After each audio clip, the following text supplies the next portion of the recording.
Start legato and then like redo it staccato really fast. Maybe just keep going forward. I was hoping you'd see that he changed directions in his fermata sometimes, because that's something we fixed with you. Once you start in a direction on your fermata, keep going in that direction through the release. Don't change directions in the fermata. I still can't put my finger completely on it, but I think you're timid, and maybe it's just like your arm that's timid, but it always seems like you're afraid to break parallel. You know, here's the thought that came to my mind. He who hesitates is lost. And I think that's the same thing Kate was seeing. There's hesitation there.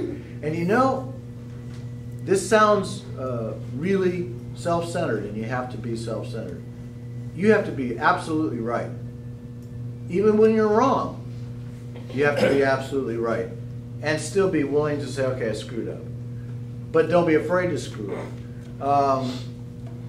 There was a set of rules in the last high school. The kids constructed a set of rules. And the conductor is always right. When the conductor makes an error, refer to rule number 1. They identified that in me. Okay, you have to be that confident that it just doesn't matter. You know, you're right, you're right, you're right. Now, when you make a mistake, be willing to admit it, but be right, be right. Rich. Now, it kind of seems like sometimes you would like you would have like an ictus in your wrist and then go like on your staccato like that. It's called a delayed ictus. Yeah. But I thought that was from the hesitation. I thought that was from the insecurity of. On the other hand, a great coach, I saw an interview once with a great coach, said, "Why are you so successful?" And he looked right at the interviewer and he said, "Fear of failure." He works hard to succeed because he's afraid of failure.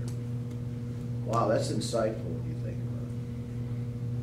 about it. It kind of looked like just on some of your transitions between legato to staccato that you kind of had a subdivision or something. Yeah. I just noticed because they pointed it out.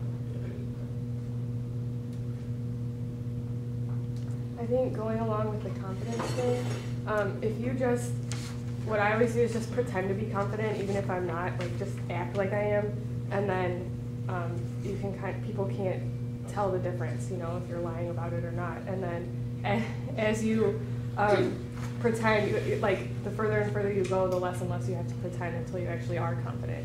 And that's a perfect thought. And here's one to go with it. Fake it till you make it. Love that one. Yes, go ahead. Next. Ashley.